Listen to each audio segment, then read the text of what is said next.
Hello everyone, how are we all doing? Good to be here. Yeah. Yeah, it's funny, isn't it? It's funny, laughing at my eye thing. Can we all see my weird eye thing? Yeah, okay, don't worry. Don't. If you stay like this, it just tends to flare up when I'm mid-orgasm. There we go, all done. It's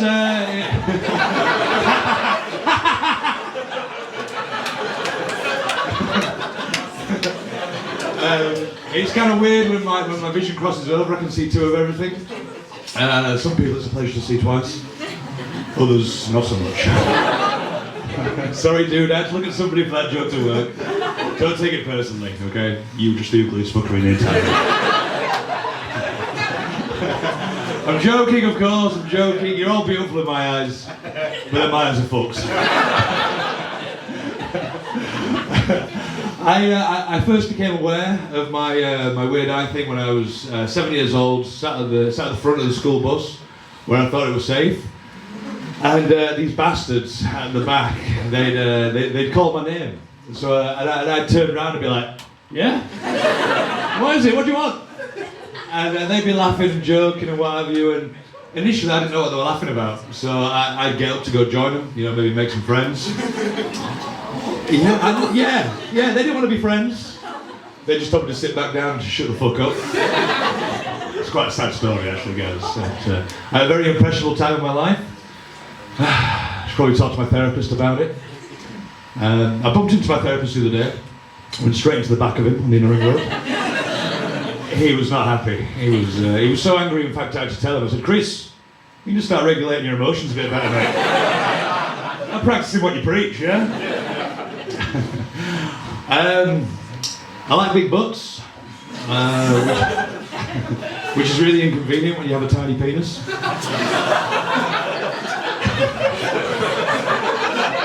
Yeah, think about it. Yeah. It's a real struggle in the bedroom. It's kind of like, when you get refused entry to go on a roller coaster ride because you're not tall enough. You'll beg the guy to let you on the ride, but he'll just look at you really sympathetically and say, look, mate, if you go on that ride today, you're going to slip right out. I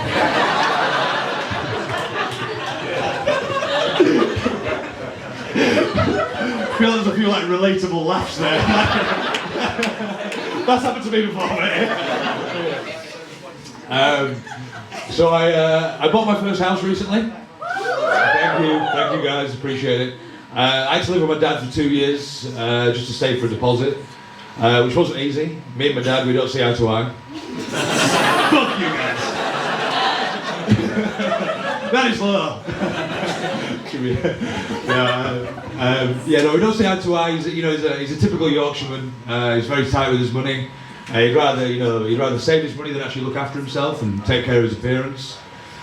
For example, he had about 3 teeth left at one point, and he looked like he'd gladly suck a dick for a sandwich.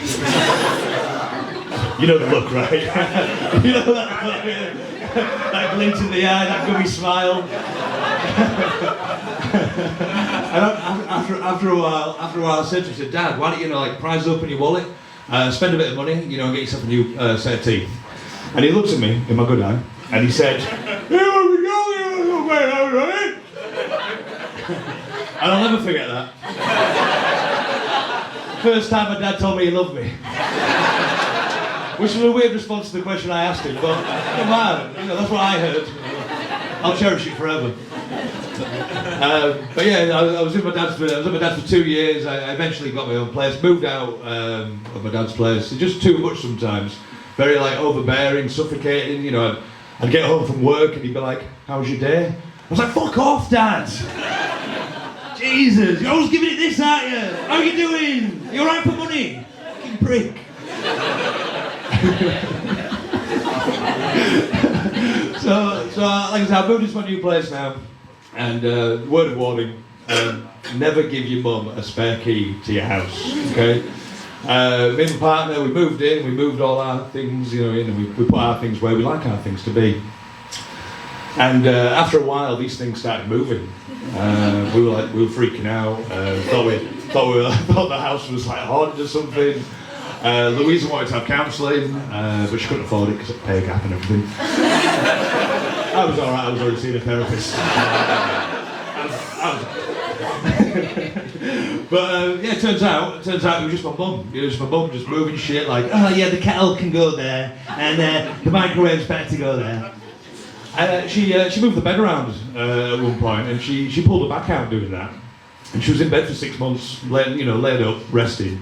And then I heard about it for 6 months going, oh well, I only did it to help you out. I was only trying to make it nice for you, you ungrateful little shit. And I said, Mum, please don't call me a little shit, I've already got a complex. About my tiny dick.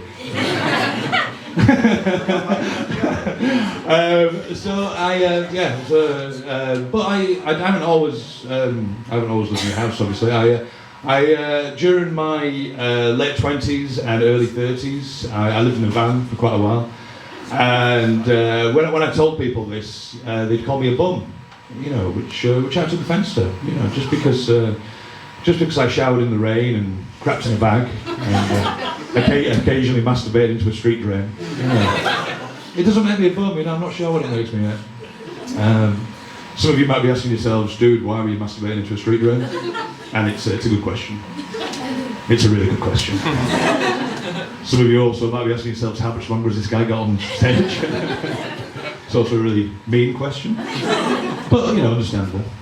But yeah, what did I do? Most people, they choose to live in a van because they want to live outside of societal norms, or they don't wish to contribute to a society that allows for greater disparity between the rich and the poor. I personally chose to live in a van for far more fickle reasons. Thought it would be a good way to pick up the ladies. It didn't really work. I was on, yeah. I was on my own for a long time. Do you have any idea how hard it is to meet somebody when you're 34, unemployed, living in a van, and have a small penis? Women are so fussy these days.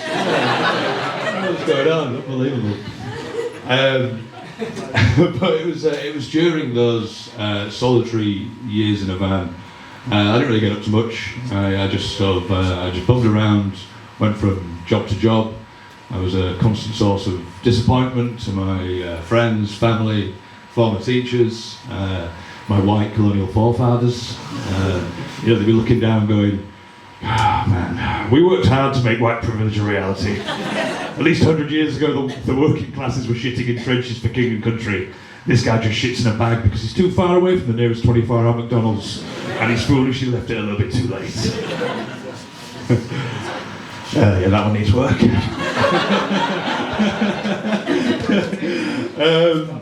So I don't want to be that. I don't want to be that straight white male comedian that just tells dick jokes. So just one more dick joke and then I'm done. I said something to my friend the other day that made me feel like I'd been unknowingly deceiving her. I basically told her that I like to sit down when I wee. A couple of confused faces. But it's just better. It's easier. I prefer it. And she looked at me and she said, "Oh, doesn't it get wet?" And I said, "Doesn't what get wet?" And she was like, she was like, "Your dick. Doesn't your dick get wet in the water?" And I said, "No, Katie. There's probably at least a foot and a half between me and the water below." I don't know what I've been saying to you to make you this impression. That'd be carrying around this heavy burden with me. I thought, is that why you think I like to sit down when I wee? Just to sort of just have a rest, just to take the load off, and then thinking about the next place that I can have a rest, just heaving my dick out of the water, come on you coming with me? I think I can make it to the living room. I can rest on the stairs if I need to. There we go. That's the end of our set, guys. You've been great as always. Thank you so much for coming out to live comedy. Cheers, I've been Jamie Stevens.